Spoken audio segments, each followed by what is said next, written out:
दोस्तों हिप्पो काफी शांत और अपने ही मजे में मस्त रहने वाला जानवर है, लेकिन अगर देखा जाए तो जब इसे गुस्सा आता है तो ये शेर से भी ज्यादा खतरनाक हो जाता है। इसके खतरनाक होने का अंदाजा आप इस बात से लगा सकते हैं कि हर साल अफ्रीका में ही करीब 500 लोगों की जान हिप्पो के हमलों में ही जाती है। हैरानी की बात तो ये है कि हिप्पो पूरी तरह से वेजिटेरियन होते हैं, लेकिन फिर भी ये आंकड़ा काफी बड़ा है। आपको बता दें कि हिप्पो अपने मुंह को 180 डिग्री एंगल तक खोल सकते हैं और साथ ही 2000 PSI वाले मजबूत जबड़े की मदद से किसी भी जानवर की हड्डियों का चूरा भी आसानी से बना सकते हैं। तो आइए अब जानते हैं उन जानवरों के बारे में जो किसी विशाल हिप्पो की भी जान ले सकते हैं।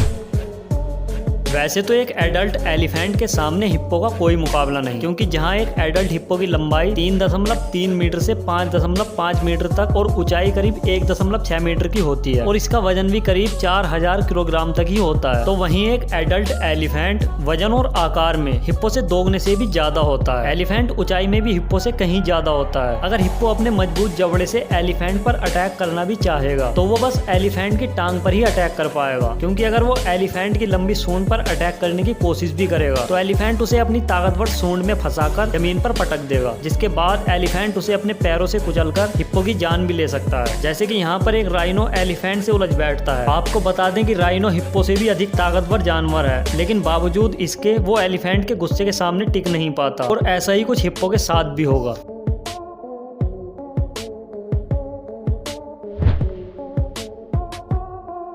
दोस्तों क्रोकोडाइल और हिप्पो की दुश्मनी के काफी वीडियोस तो आपने भी देखे होंगे, क्योंकि ये दोनों जीव पानी में ही रहते हैं, जिस वजह से इनका आमना सामना भी होता रहता है। ऐसे तो क्रोकोडाइल हिप्पो को अवॉइड करना ही पसंद करते हैं, क्योंकि वो जानते हैं कि हिप्पो का काफी बड़ा परिवार उसके साथ पानी में ही रहता है। लेकिन कई बार क्रोकोडाइल ऐसा नहीं करते और हिप्पो से भिड़ जाते हैं, और ऐसा भी देखा गया है कि क्रोकोडाइल हिप्पो को मारकर उसे अपना निवाला भी बना लेता है। लेकिन अगर हिप्पो झुंड में क्रोकोडाइल पर अटैक कर दें तो क्रोकोडाइल भी उनसे दूरी बनाने में ही अपनी भलाई समझता है। दोस्तों हिप्पो अक्सर शेरों के झुंड का शिकार बनते ही रहते हैं, लेकिन ऐसा तभी संभव हो पाता है जब शेरों का झुंड मिलकर किसी हिप्पो पर अटैक करता है, क्योंकि हिप्पो शेर से कहीं अधिक ताकतवर और आकार में भी बड़े होते हैं, और यही वजह है कि कोई अकेला शेर हिप्पो पर अटैक करने की सोचता भी नहीं। कई बार तो हिप्पो शेरों के झुंड से भी बच निकल आते हैं। शेरों का झुंड कितना भी बड़ा क्यों ना हो, पर वो हिप्पो पर तभी हमला करता है जब हिप्पो पानी से बाहर मौजूद हो, क्योंकि जैसे जंगल में शेर का राज चलता है तो वैसे ही पानी में हिप्पो का भी राज चलता है। इसीलिए बड़े से बड़े जानवर भी पानी में मौजूद हिप्पो से उलझना पसंद नहीं करते।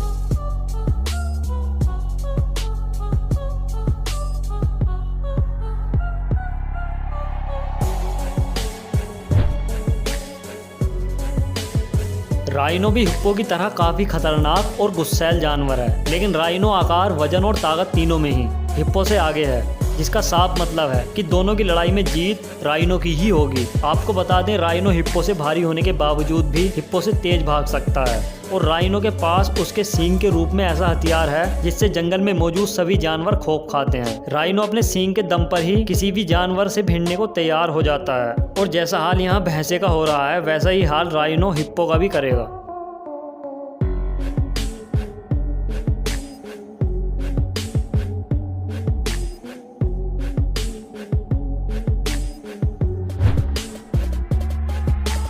दोस्तों अगर देखा जाए तो व्हेल और हिप्पो का आमना सामना होना बिल्कुल ही असंभव है, क्योंकि जहां व्हेल पूरे समंदर में राज करती है तो वहीं हिप्पो नदियों और तालाबों में रहते हैं, जिस वजह से इनका आमना सामना कभी नहीं होगा। लेकिन मान लो अगर हो भी गया तो एक तरफा जीत व्हेल की ही होगी, क्योंकि जहां हिप्पो का बाइट फोर्स 2000 PSI होता है तो वहीं व्हेल का बाइट फोर्स दुनिया में सबसे अधिक 19000 PSI का होता है, और पूरी दुनिया में कोई भी जीव ऐसा नहीं है जो व्हेल को हरा सके। तो आज की इस वीडियो में इतना ही। कमेंट करके जरूर बताएं कि क्या कोई और जानवर ऐसा रह गया जो हिप्पो को हरा सकता था।